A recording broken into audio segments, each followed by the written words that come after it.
Hey, welcome in. Welcome to the Arrowhead Addict podcast. We are here coming to you live. The Kansas City Chiefs are going to the Super Bowl. You only win a Super Bowl 2 times every 5 years, right? Oh! The warm-up act is over. Let's bring in Melissa Etheridge, massive Chiefs fan. Melissa, Super Bowl champion, 2-time Pro Bowler, and Trent Green. Trent Green, how you doing? Hey, what's going on, guys? And he picked it up! He picked it up! He's gonna score!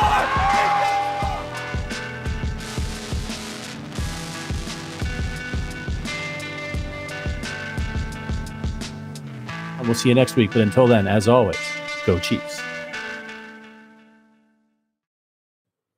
Welcome into the Arrowhead Addict podcast. I am Sterling Holmes. No Matty C, no Matt Connor today, joined by Josh Brisco.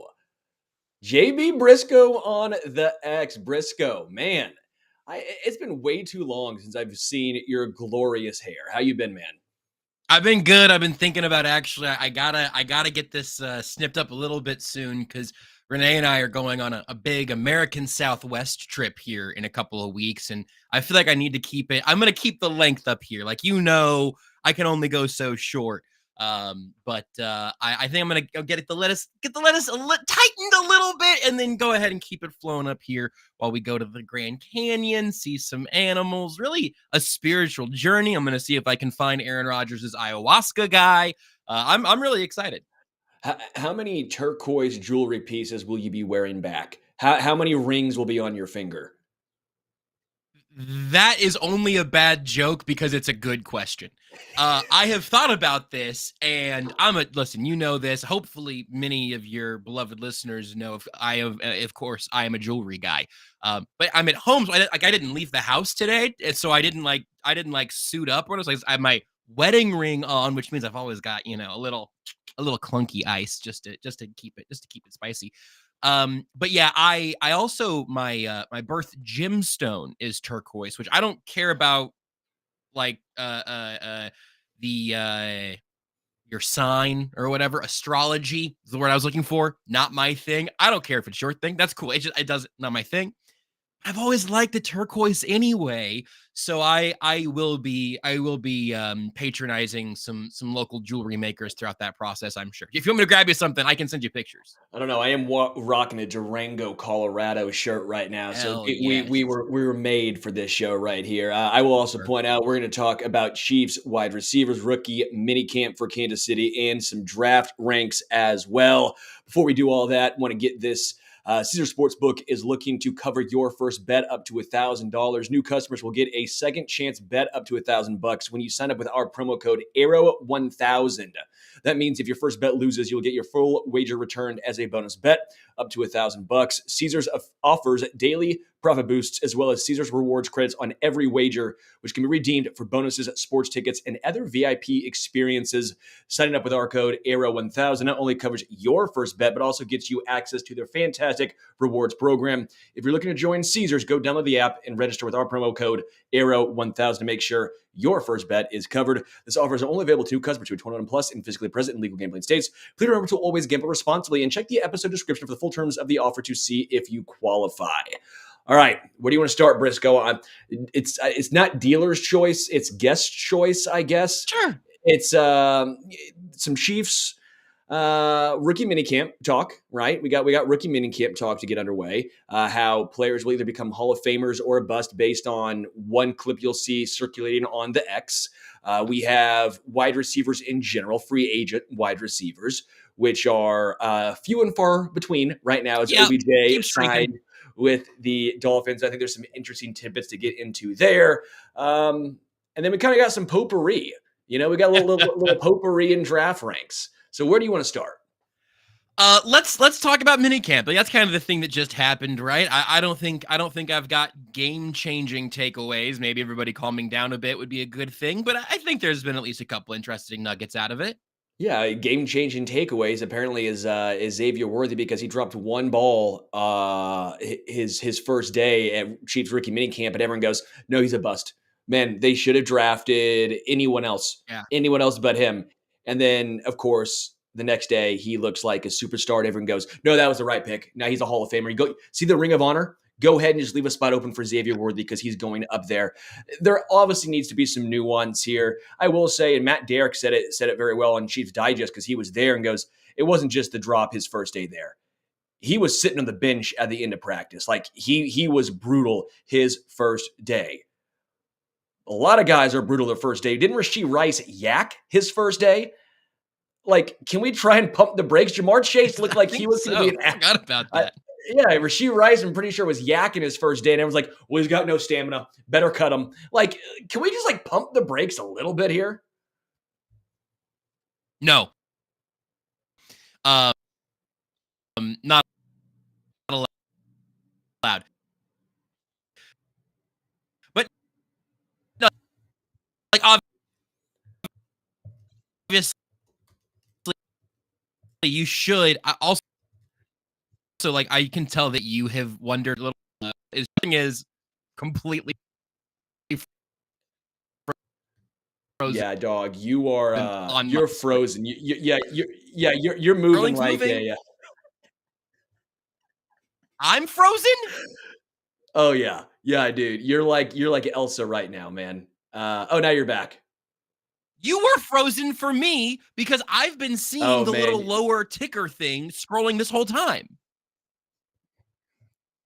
Yeah, you have an 8-second delay, dude. Go ahead though. It looks like you're back now, Olaf. I don't like that joke. I've seen the scroll animation working the entire time, and you've been frozen to me, which is what I've been talking about, and I'm not willing to let it go.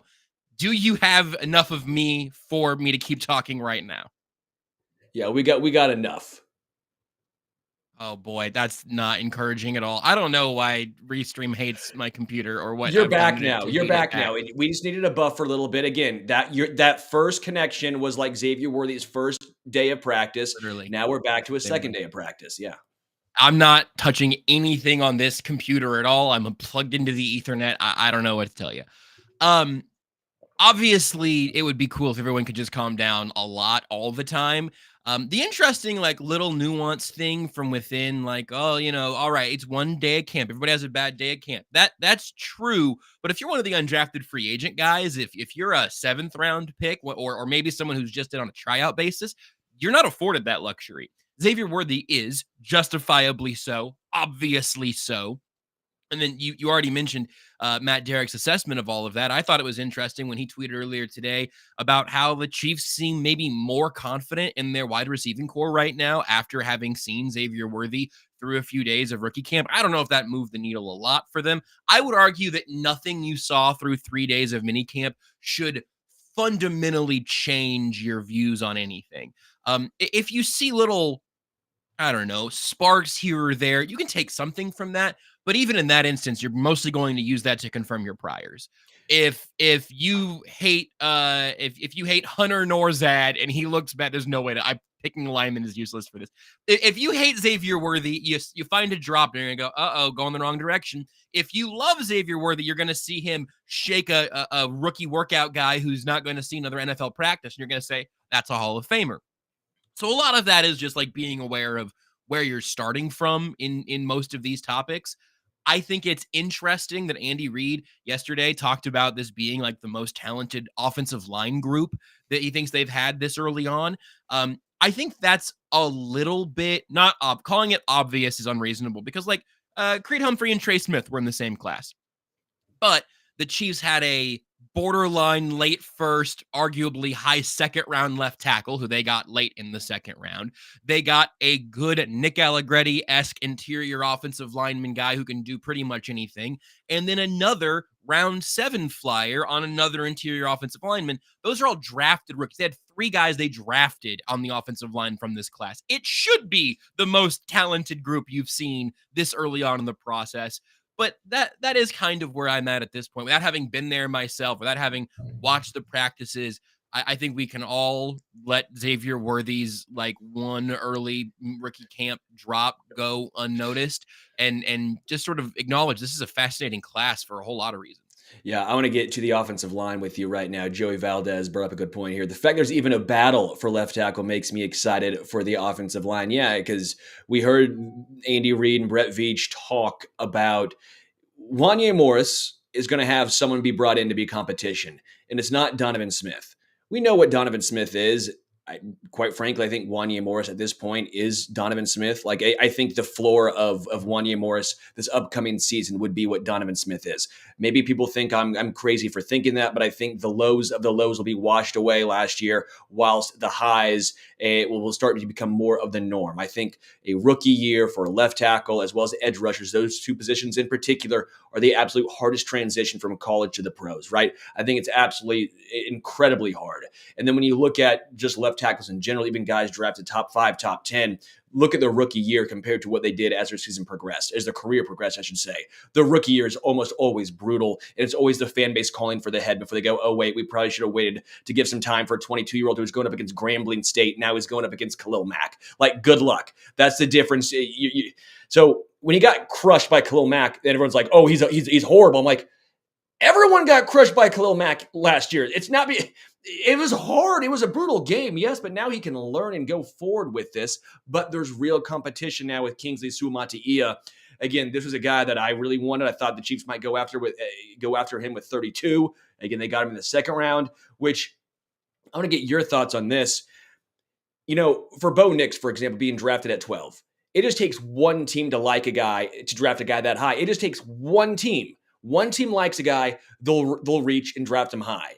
It takes every team for a guy who was projected to go around 32 to 35 to drop to 63. So does that say more about Kingsley Suamataia, or is that just one of the ways where the Chiefs got lucky the way the board fell? I think it's just how the draft works. I think that's a fair way of looking at it in terms of you can go way too high from one team passing on you, but you can only fall when everybody passes on you. And that's true to some extent, but you only need to be the second guy on everybody's board to that point. You know what I mean? And then even at that point, if you're a team that was not really looking for a young, high upside kind of project tackle, well, then maybe he was the best player on your board, but you ended up taking a receiver anyway because of where your team's at right now, whatever. Buffalo was never going to take him at 30. They ended up keeping 33. They moved back again. I can't remember. The 33. They went to 32, and then they realized, no, we got to earn this. We've never been at 32 before. We have to earn this pick. Let's kick off a round instead of ending a round. It just feels more familiar that way. Yeah, absolutely. But Buffalo wasn't going to take Kingsley there, but that's a positional need thing.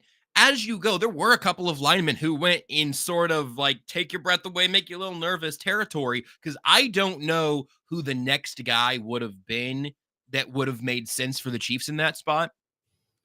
You kind of get a little bit of a tier drop off, but I think also there was a kind of another run on that next tier not long after they ended up making the move for Kingsley. So all of that for me is about, to get back to your original question, all of that is the microcosms of the NFL draft that end up giving you weird, unexpected results. And so Kingsley didn't fall 80 picks beyond where he probably should have gone. Jaden Hicks might have fallen the most out of projected range, certainly among Chiefs picks. But you had a couple of teams that liked linemen, where Kingsley was their second, third, or fourth lineman there, and then other teams that didn't see him as being such a can't-miss prospect, as like a best player available thing, that they were willing to overlook their own needs. So I really don't take it as a slight on Kingsley. I take it as the Chiefs getting pretty lucky that I think the guy that they really liked from that next tier of linemen, not the tippy-top guys, and Nate Taylor's talked about Amarius Mims being a real target of the Chiefs. Which is kind of weird to me. We can get to that if we want in a little bit, I guess. But I think it's good for the Chiefs without meaning anything bad for Kingsley.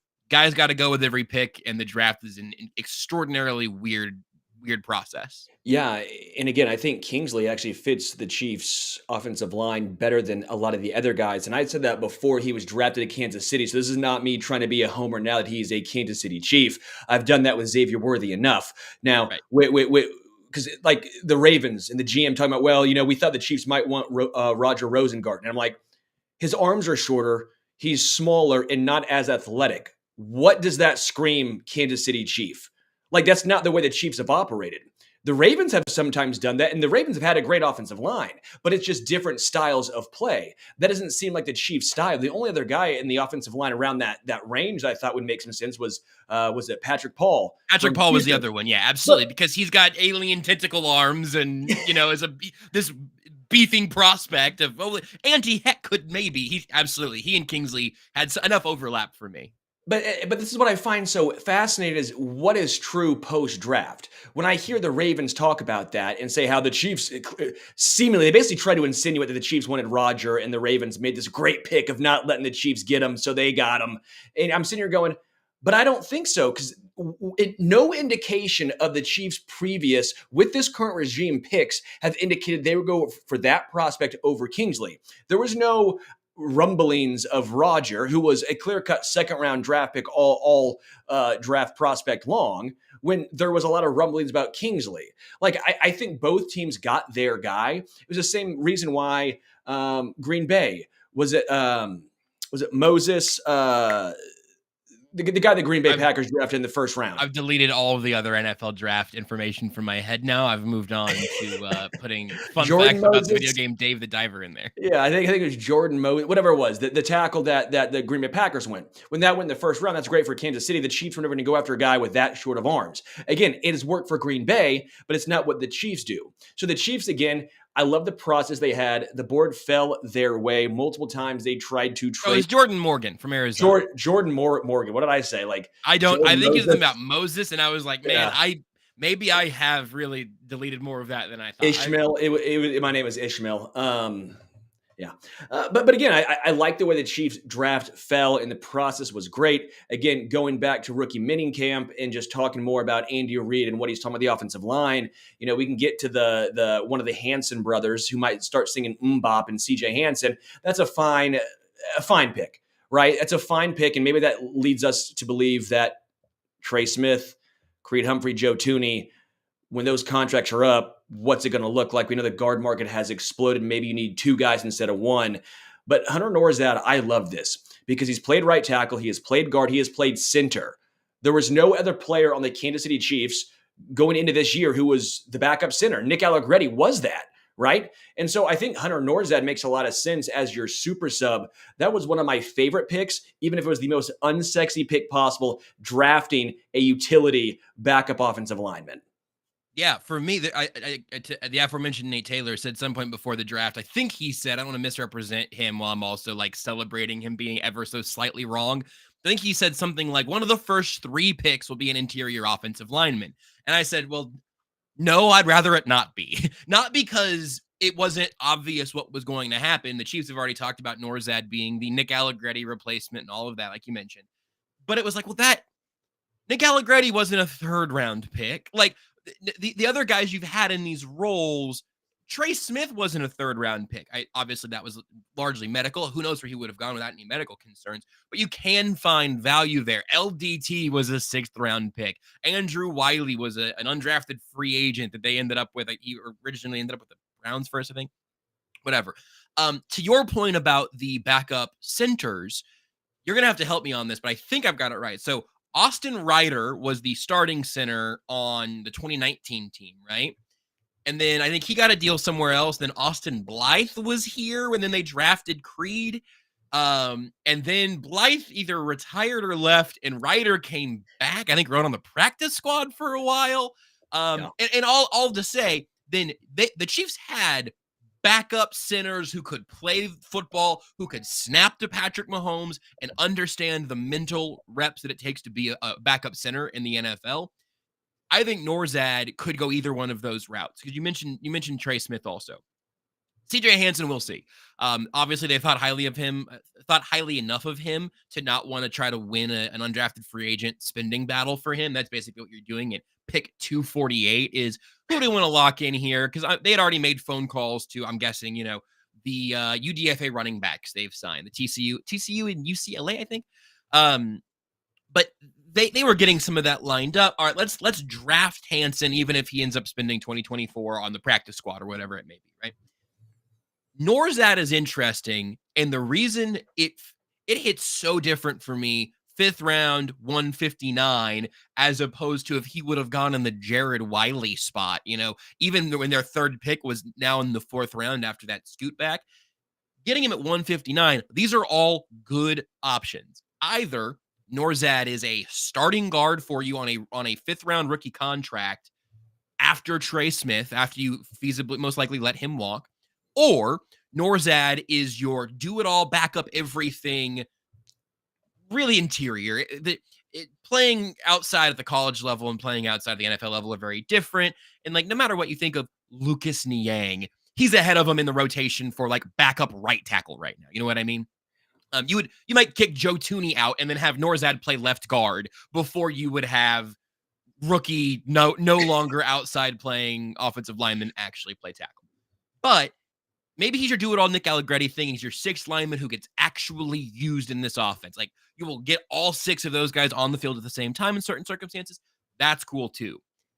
The other thing that Norzad could end up being on the path of is not replacing Trey Smith in 2025. Maybe he's replacing Joe Tooney in 2026. If they see something there, and they could move on from Tooney after this year, but I don't think they're going to. There's dead money there, and he's played very well. He's just such an expensive contract. It's hard not to think about where that money might go. Contracts that have exploded, you're sitting here going, it's not that crazy anymore. You're like, okay, Rob Hunt's getting paid $100 million. You're like, well, yeah, Joe Tooney's contract's no longer this albatross. Now it's actually more in line. And quite frankly, I don't want to say it's a steal by any means, but it's the best pass blocking guard in football. You go to a nice restaurant, you spend a lot of money, you don't feel bad about it because you paid for premium, right? Joe Tooney is paying for premium. You can argue, should you be paying premium at brunch or should you go to Cracker Barrel? That's the other part of it with Norzad where the contracts come into it. If he's a good starting caliber guard, I'll take that rookie deal happily throughout the entire life of it and let him hold down that spot. That's what another reason that I just like it when the Chiefs have picks, use them on relatively premium, useful positions with a plan, because it means it's one less thing to fill the hole for expensively in free agency. If it's getting Joe Tooney as a free agent, if it's trying to outbid the rest of the market to retain Trey Smith, wherever that may be, you have options. So yeah, I'm also, it's an incredibly long way of me being I also think the Hunter Norzad pick is nice because they have so many different routes that he could take and still be a very useful part of this roster. So we heard about Jaden Hicks, who, again, a guy that fell in the draft, projected 2nd rounder, a guy who a lot of folks had on their board as maybe the 2nd best safety. Well, he falls to the Chiefs at 133. Their 2nd pick in the 4th round, not even the first one in the 4th, the 2nd pick in the 4th. Is he the spagsiest Spags that's ever spagged? Because that's what it feels like. He feels like the definition of a Spags player. He can play in the box, kind of feels like a Justin Reed replacement more than anything else. The Chiefs, as much as I personally like Justin Reed and what he's brought to this team, they're obviously not keen on giving 2nd contracts, longer contracts for secondary players, not just safety players, but obviously secondary members. But he can do a little bit of everything. What do you make of Jaden Hicks? The Reed point is interesting because right now he's in the Tyrann Mathieu plan of 1 year left on the deal. Is there going to be an extension or should I read the writing on the walls here? I think it's different for a couple of reasons, but by and large, I definitely think that this could be Justin Reed's last year in Kansas City. Maybe he ends up being a guy that's interested on a 1 year deal. Maybe the Chiefs want to see how he plays out this year, all of that. I'll go ahead and mention the entirety now of Only Weird Games over on KCSN because Seth Kaiser of the show just had it might have been an hour ago or something, dropped the Jaden Hicks film review. And the one distinction he made, I'm going to nitpick on a sort of quote unquote negative distinction. I hadn't really heard it much. I think it's a good point, a differentiation between him and Justin Reed. Hicks isn't the athlete Justin Reed was coming out of college. And that does matter because as Seth writes about there, it is a very Spagsy thing to have the versatile, smart, less athletic guy getting more reps over the turn it up to 10, let's burn athlete that may not be operating on that level, spinning all the plates that you want your starting safeties to be spinning. So, but that is secondary to me. The main thing is the versatility of Hicks The interesting fact that it just seems like most of the NFL did not see him as a scheme fit for their team. And so that's how the Chiefs got to 133, like you said, their second pick in that little like 3-pick window, and be like, well, Steve, you got a plan. And then Spagnuolo is just foaming at the mouth, I imagine. Because yes, he can do all of these things. And to me, it opens up so many cool things they can do on from their depth chart in the secondary, man. I was tickled with the development of Shamari Connor, and I don't love the idea of moving him to the slot enough to like never let Trent McDuffie be there. I think it makes sense to have Trent McDuffie play outside and then kick to the interior, even as you're now quoting number one corner. He did that last year, and he was one of the best corners in football. Like, I would let him keep doing that. That means you're trusting Williams and Watson, or maybe you're Najee Johnson, Echo Boydo, wherever, Kamal Haddon, perhaps, one of those guys to be able to hold down the outside. With that also being said, Shamari Connor, Justin Reed, Trent McDuffie, Jaden Hicks, where are those guys lined up? And does it matter? And where will they be going at the snap of the ball? And can I do anything about it as a quarterback? Because all of those guys have so much positional versatility. They can all rush the passer. And Williams and Watson also, I think, have versatility and are physical corners, but you're not going to see them in the slot. I'd be shocked by that. I think it's a very fun pick, and it's a very fun addition to an electric defensive back group. Well, and again, Shamari Connor, the knock against him, it was a knock that I had when folks kept comparing him to L'Jarius Sneed, or at least into someone of that ilk. He's not the athlete that L'Jarius was. L'Jarius was a phenomenal athlete coming out of college. Shamari Connor was a little slower. He was not the burst that L'Jarius had, but quite frankly, it didn't matter. Again, I'm not saying he's L'Jarius Sneed, but I'm saying his development did not hinder him in the NFL. I said a few years ago, the Chiefs defense and Spagnuolo in particular, they're going to almost a more positionless defense like the Warriors did in basketball, or just the NBA in general, right? Where it's like, well, he's 6'11". Yeah, well, he's a shooting guard. It's Victor Wembanyama. Like, what does he play? Like, it's positionless. Who cares? The NFL will never get that way because of defensive line, linebacker, secondary. But part of me is sitting here going, yeah, but like, what does Leo play? He's an edge rusher / linebacker. Drew Tranquil can drop back into coverage and also go after the quarterback.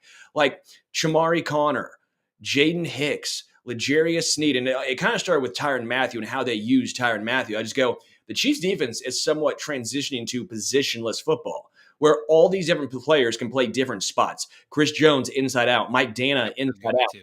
Hell, Carl Loftus inside out, and they drop him into coverage occasionally. Like, when you have that versatility, Spags finds a way to use you.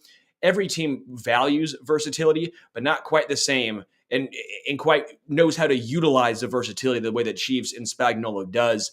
I do want to hit on Leo Chenal really quickly because he's a guy that kind of gets left out in these conversations. Now, obviously not a rookie by any means, but he's going to get a lot larger sample size this year. He's been great in the postseason the past 2 years, kind of known more as a run stuffer, but no Willie Gay Jr. And it's interesting because both of their athletic profiles are kind of similar, right? Like, they're both just freak athletes. But Leo's not good in pass coverage. And that was the only thing that Willie Gay Jr. really excelled at. So athletically similar, yet they're completely different styles. I don't know where Leo Chenal fits. He did a little bit of, edge rushing last year as the season progressed, and he was effective there. But I just don't know where Leo fits on the roster right now. Yeah, I'm not completely sure either. I think the best, easiest answer is that when we talk about all those defensive backs, you can acknowledge within that means Leo Chenal is probably like a 30% player, because you're probably going to have 3 linebackers on the field like 30% of the time. And very clearly, we'll see if Spags agrees, whatever. Drew Tranquil and Nick Bolton should be your top 2 linebackers on the field. I said them in one order, and that's I knew exactly. Important. I knew why you did that. I was about to ask you. Look, you ass. You knew exactly. I just said 2 guys that you also said the names of. So you have your 2 best linebackers in whatever order: Drew Tranquil and Nick Bolton. And And I think that kind of in that like little positionless kind of metaphor, like Leo Chanel's just like a slasher. Like he is just going to, you got to figure out where he's going to be and then get yourself between him and the football or between him and the quarterback or wherever it's going to be because he can get a bucket. I don't know what that's going to mean in like quote unquote real linebacker snaps for him. I'm glad the Chiefs did not invest again at linebacker in this draft class because I do think they have plenty of versatility within their group currently. Cam Jones. Cam Jones played some decent football. They'll figure it out. We constantly like, they'll figure out defensive backs. Give them 3 7th round picks. Nick Bolton, $25 million a year. Gotta have him. Defense doesn't work without Nick Bolton. But I do think that there's going to be something for the athleticism of Chanel in this defense. But I think given my druthers here, this would be Nick Bolton and Drew Tranquil, and you're talking about sub packages around them so often that Chanel is almost like a specialty player. And I think that's like, we can all acknowledge this is crazy. What a way to start a career. Leo's 2 best games of his career have both been Super Bowls. Yeah. I don't know what to do with that. I don't know. My hunch is that it's a little bit more of a specialized deployment for him. And Spags being like, all right, we got 2 weeks to prep for this game. You're a nutcase of an athlete. Let's figure out how we can put you in positions here that are going to make you dangerous for that offense over there. He was able to pull that off. I'm not to say that he can only do it with 2 weeks, but like in terms of Spags tinkering and figuring out these little roles or whatever, I bet we see him take the largest sample size of his career this year, certainly in the defense, and get plenty of base looks. But I don't know how they're going to weaponize him in, again, air quotes, in base packages, but their base packages are actually 2 linebackers on the field at a time. Yeah, and we'll see how much they roll with him at edge, especially with Charles Omenihu. Whenever he comes back from an injury, again, I'm not saying a lot, but 5 snaps here, 10 snaps a game here, because he was really fun to see out there just striking fear into tackles' faces as they go, oh shit, how do we slow this guy down? You could also at that point be in a nickel package with 3 down linemen, Leo standing up and then walking up to the line of scrimmage, and then either Justin Reed or Jaden Hicks or Shamari Connor follow up behind him, and now you're showing more of a base package with Chanel on the line of scrimmage. Maybe the DBs stay back. Like, again, that's the kind of stuff that I'm really excited for this year, where I think we could be having a conversation about if we expect the Chiefs defense to take a little step back this year. But in terms of like the schematics and the versatility of it all, it's never been more fun than this group could be. I do want to talk about the wide receiver room really quickly. A lot, as well as the veteran free agent signings. Odell Beckham Jr. signed today, $3 million contract up to 8.25, if I'm not mistaken, with the Miami Dolphins. DJ Chark signing with the Chargers. Tyler Boyd a few hours ago. Tyler Boyd to Tennessee. Do the Chiefs need a veteran? Because there's the report from Jeremy Fowler that the Chiefs, were fairly interested in OBJ. It was the Bills, Chiefs, and Dolphins. I'm assuming it's because the Dolphins gave OBJ the most amount of money. Although I will say, you couldn't have sprung for 4. Like, you couldn't have sprung for $4 million for a guy like OBJ. I know I would have, because that up to is doing a lot of heavy lifting in that contract. I don't know your thoughts here, but do the Chiefs still need a veteran wide receiver? And if so, what did their interest level in OBJ, or at least reported interest in OBJ, tell you? This is really in the weeds, but I was like transcribing Jeremy Fowler's quotes throughout that process. And I think twice he said the Chiefs were appealing to Odell Beckham. Yes. The funny thing about that phrase is it could mean 2 completely different things. I still have to play it today. This is the one thing I said. So I brought this up today. We played the clip, and I go, is he appealing? Like, are the Chiefs appealing for OBJ, or is OBJ appealing Kansas City? Like who's doing the appealing here? Who's showing the skin? I think Fowler said that exact turn of phrase on NFL Live and on SportsCenter. And so there was no clarification between the clips that I was writing up. If the Chiefs were an appealing destination to Odell Beckham, that makes a ton of sense. He was thinking, maybe I play with Patrick Mahomes. The Chiefs and Odell have been connected for like 3 off seasons in a row now, I think. Maybe longer, honestly, but it feels like that smoke is always there. So yeah, it would be an appealing destination to Odell. Or were the Chiefs appealing to Odell Beckham Jr. and saying, hey man, come over here, come over here, come over here? I do think that, to your point, I think if you are the Chiefs and you're legitimately interested, the Chiefs are happy to give out incentive-laden deals. And maybe Odell thought that he had more opportunity to meet the incentives in Miami, although I'm not sure I would agree with that. Certainly with Rashee Rice being in a 4 to 8 game window right now, maybe, depending on who you're listening to for potential suspension. It would have made total sense from both sides, in my view, for Odell Beckham Jr. to be a Kansas City Chief this year. The fact that the Chiefs did not meet that market, did not meet Tyler Boyd's market. I think I've only seen up to on his. I think his was up to 4.25 or something. I'll be curious what the real numbers are for Boyd. I don't know what Shark got. I've forgotten that now. I thought that was up to 5. I could be mistaken, but I thought it was up to 5. In some ways, I think he kind of made the most sense, arguably, in terms of what this offense could still use. Michael Thomas he's riding his reputation of his first 4 years, because after that, he's had a really, really hard time staying on the field. But especially without Rashee Rice for whatever window that is. And you're not asking Michael Thomas to come in and play 17 games. You might be asking him to come play 6 and just to kind of help keep the offense moving in that time, in that timeline. Michael Thomas doesn't have to do anything beyond 10 yards downfield when Hollywood Brown and Xavier Worthy are in the mix. And Rashee Rice, out of necessity, became a big part of this offense over the course of the year, but it took a while. Xavier Worthy is coming in with more college production, more NFL ready. He's closer to being a Chiefs offense producer now than Rashee Rice was at this point. But I still have to do a tiny bit of brake pumping for Xavier Worthy's day one, week one usage, because it is still a complicated offense to pick up and to stay involved in throughout that process. So yeah, to roundabout through all that, Odell would have made sense. Michael Thomas still makes sense. DJ Shark would have made sense. This is also the other thing. You can either find someone who kind of replaces Rashee Rice in the interim, or you can try to find a guy who you think could be an outside X receiver to give yourself a little more flexibility and to make sure you're not running Justin Watson for 80% of the snaps the first half of the season, which right now I think there's a really, really, really good chance of that happening. Yeah, and that's not going to be enjoyable for anyone. There's going to be a lot of boo birds flying if Justin Watson makes any mistakes. Unfair to him, not his fault, but we know how the Chiefs operate. You know he's going to get the lion's share of the snaps most likely before Xavier Worthy on the outside. And we're all of us are going to be frustrated. I want to go through the list of free agents right now at wide receiver.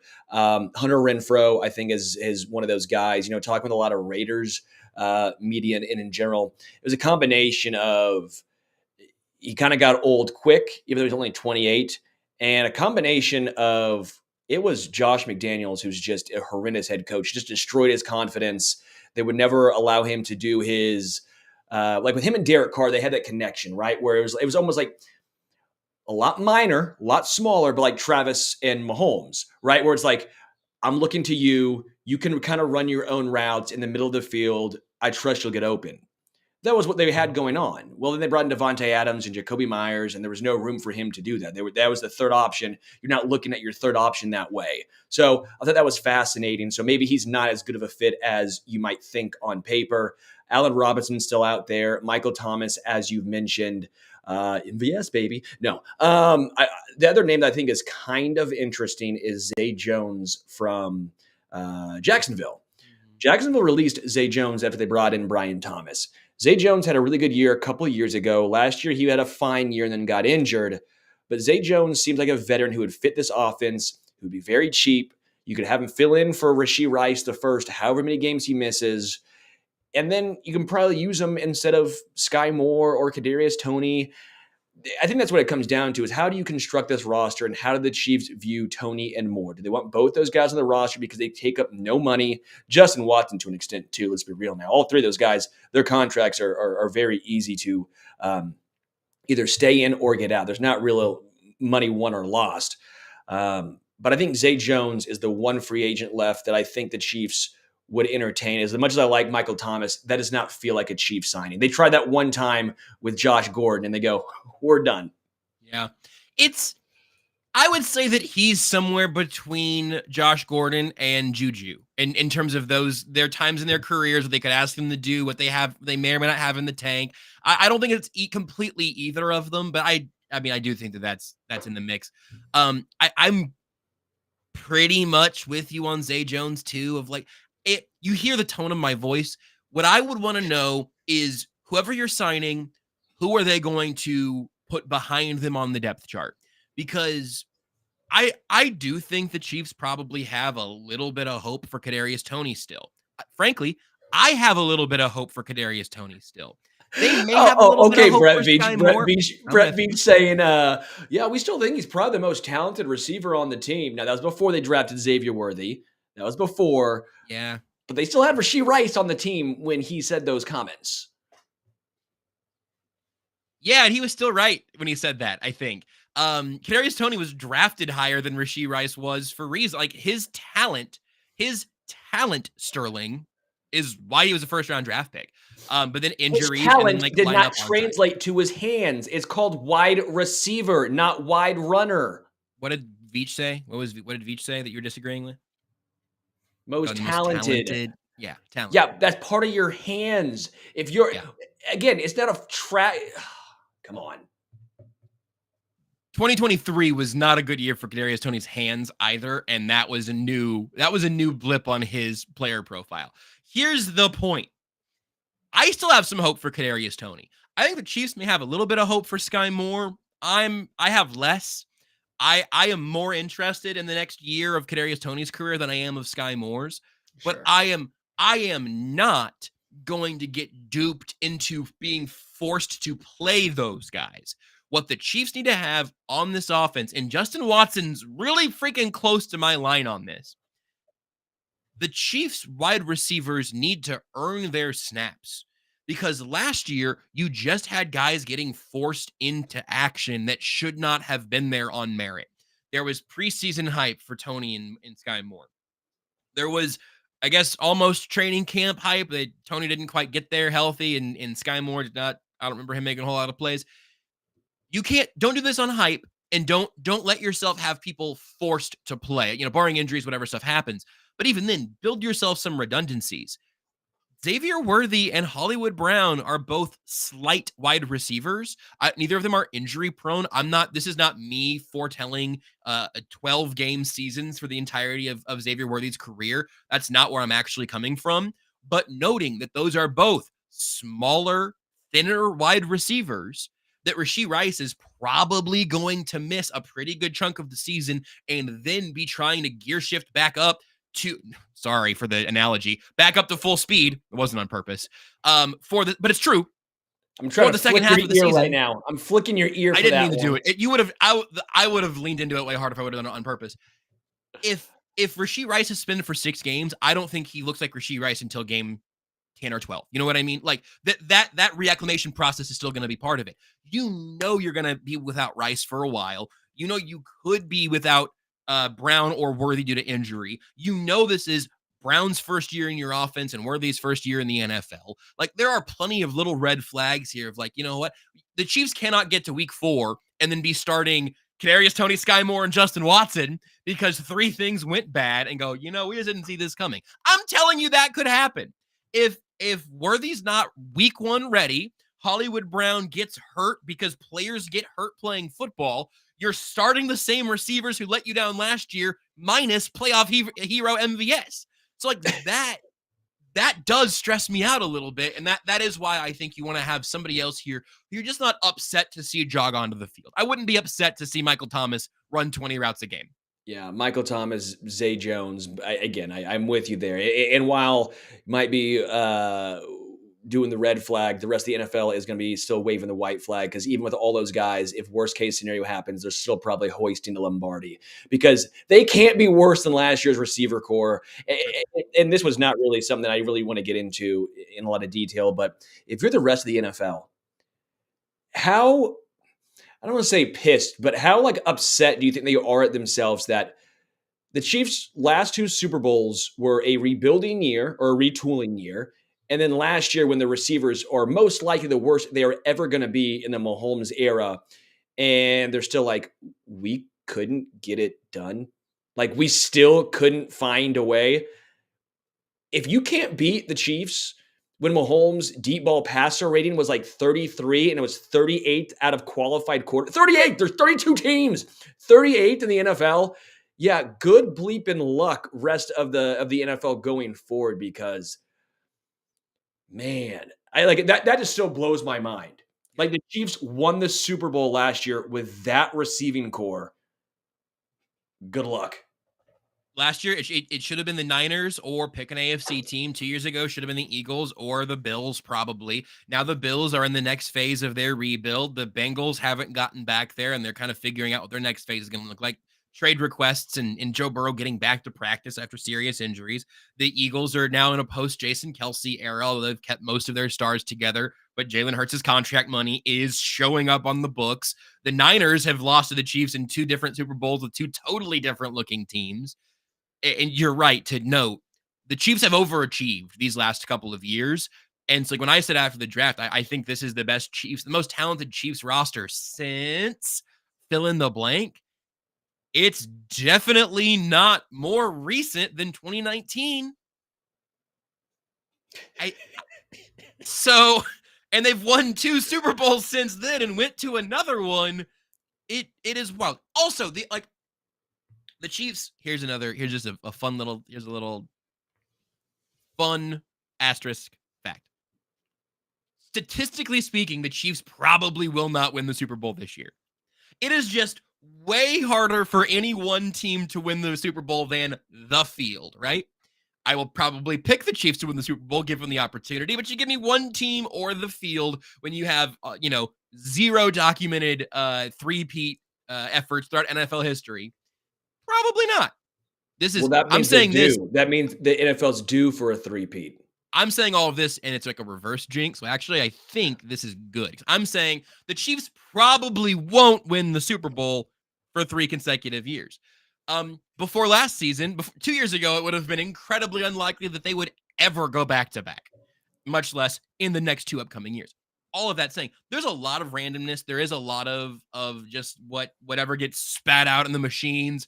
Injuries happen at odd times. Players make great plays at odd times. But last year felt like that was the Chiefs getting all their bad luck. Maybe the karma, no Taylor Swift pun intended, maybe the karma of 2022. I just hear what I say, Sterling. I didn't plan. If I'm planning it, you're going to know, because it's going to be obnoxious. Whenever I just run into a pun, I just have to acknowledge it and keep it moving.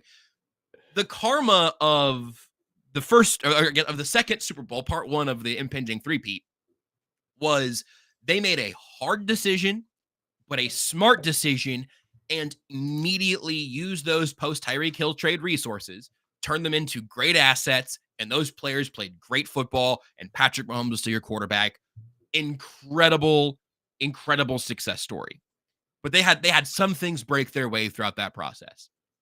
Last year felt like they were paying those vibes off with a bunch of bad luck and a ruined Christmas and preseason injuries and Chris Jones sitting out.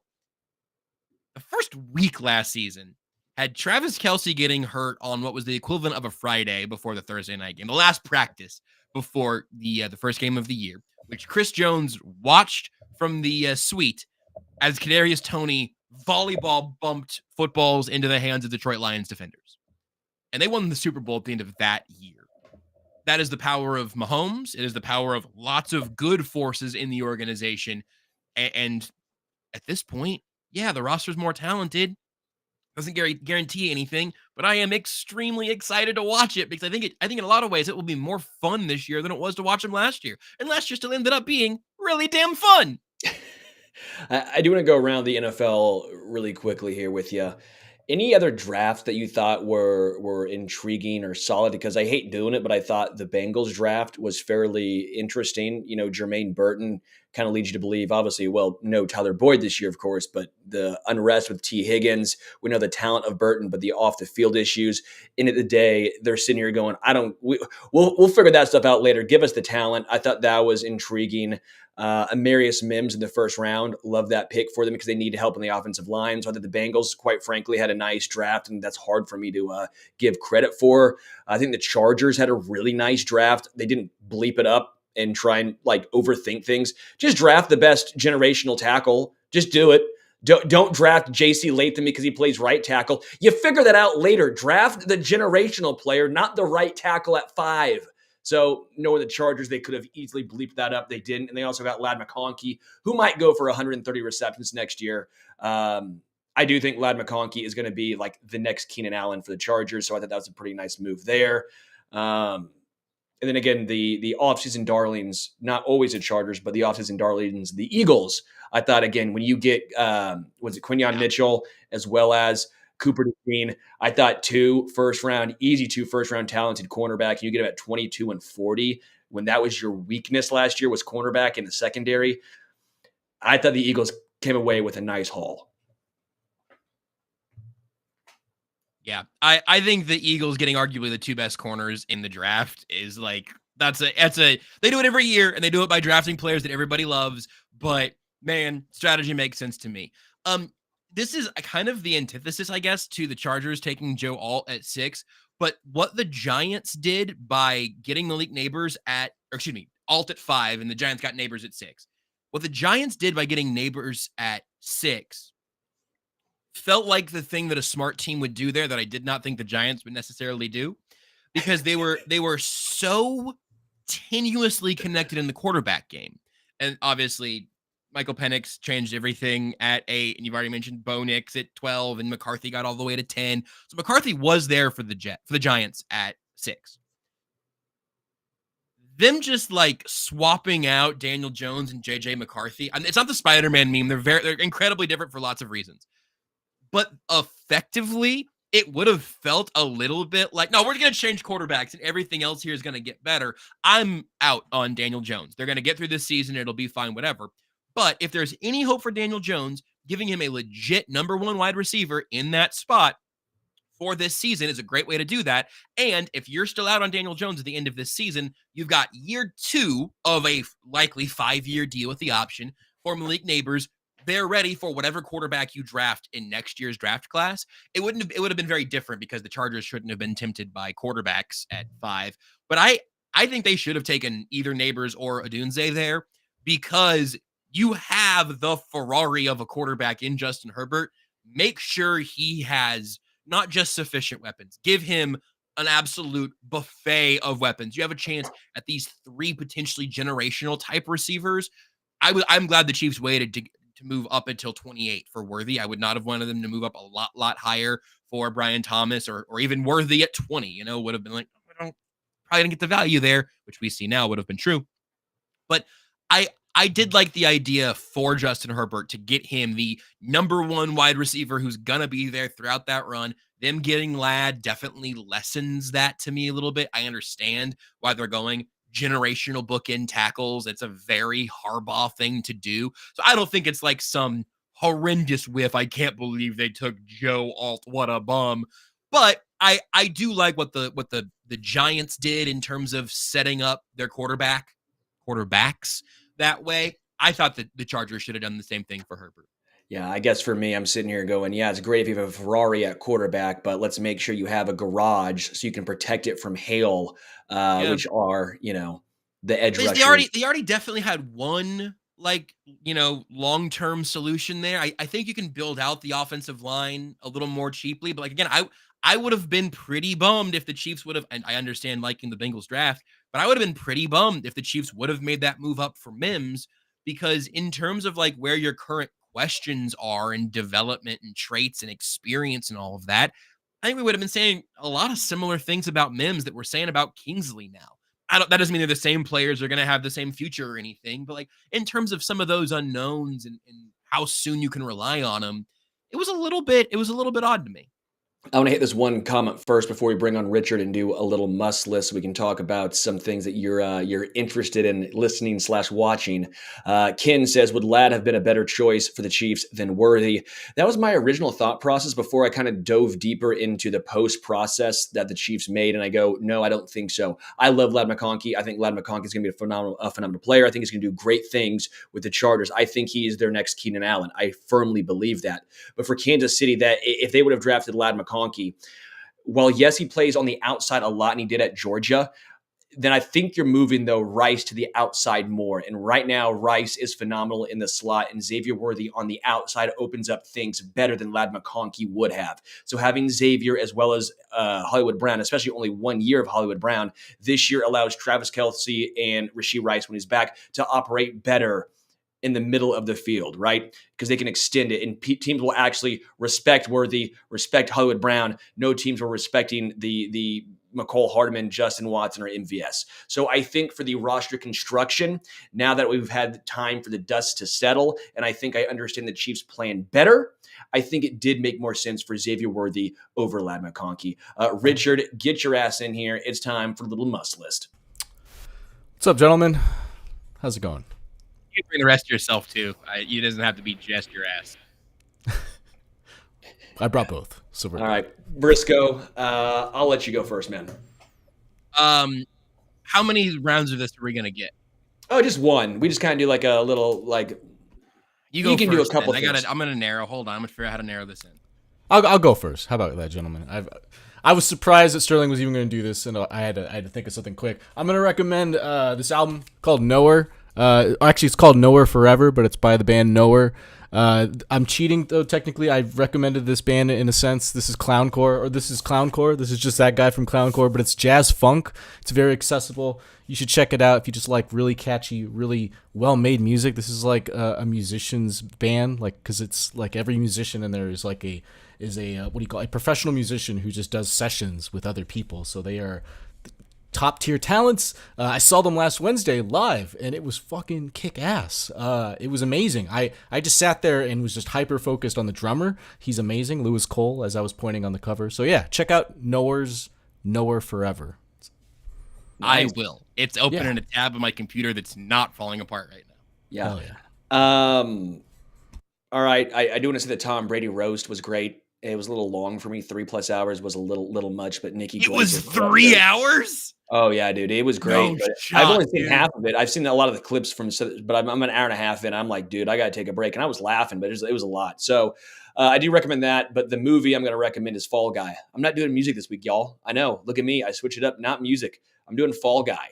That movie kicked ass. It's a remake of the 1981 movie with Lee Majors. I'm not a huge movie guy, if you know me. Not really my cup of tea. I like movies. I enjoy movies, but I don't go out of my way to watch a movie. Saw Fall Guy, and I was like, you know what? I think almost everyone in here can dig this. Like, there's something for every single person. And I thought it was kind of cool, and it was a little behind-the-scenes look at stunt guys. And now I think I want to become a stunt man until I get hit once, and then I go, fuck that, this sucks. All right, Brisco, what do you got? I volunteered to be the one hitting you with something while you have that career realization. We didn't do this last time I was a guest, so I'm going to give you 2. I'm not going to give you 3, but I'm going to give you 2. One is a game that came out at least a year or 2 ago called Dave the Diver that I finally started truly playing like a month or so ago. I have been absolutely hammering that game. It's mostly pixel art. You play a little diver, goes off his boat, goes around and hunts some fish. You take it back up. You then send it over to your sushi restaurant. You make sushi for your patrons, and you grow your sushi business. Someone's chainsawing outside. You grow your sushi business while you also get bigger and bigger fish. You eventually uncover some secrets about this mysterious vortex. It's called Dave the Diver. It's stupendous, and I really think it's a game that almost anybody could enjoy, which is also true for my music recommendation because Renee and I went and saw Hot Mulligan in Kansas City last week. And Hot Mulligan freaking rules, guys. Their most recent album called Why Would I Watch, I think is genuinely one of the best pop punk emo albums ever. In so many ways, it defies total genre cornering in a way that so much great music does. But you can tell where all their influences come from. And in so many ways, it is like the absolute peak distillation of everything that I want from that type of music. So that album's incredible. It was a great live show. It was the last show of their tour. They just were bringing items from the green room out on stage. So by the end of Hot Mulligan's set, the other bands were all just out there on couches. They brought the fridge out. They crowd surfed a plant. But a wholehearted recommendation for their most recent album, Why Would I Watch by Hot Mulligan. I have the vinyl outside, but I have to leave to go get it, and I'm not wearing pants. So I know. Yeah, we'll leave on that note, Richard. Always appreciate you, man. Appreciate everyone listening. We need to drop us a 5-star review wherever you get your podcast. That would be huge. Always appreciate everyone. Brisco, before I let you go, what you got going on? Do not show me your legs. Do not show me your legs. I'm cutting the showed a screen little bit now. of leg already. You can read the written work that I do over on si.com. The straight URL will get you there. You know what? You can go to sichiefs.com. It'll redirect you there for all that coverage. sichiefs.com. And of course, the Only Weird Games podcast over on KCSN with Nate Taylor, Seth Kaiser. We'll be firing up one of those. If you're ready for more podcasting in 30 minutes, we'll be there momentarily. You can never get enough Brisco. You can get enough Brisco. All right. I've had enough Brisco. Appreciate everyone tuning in and hanging out with us. Until next time, we are out.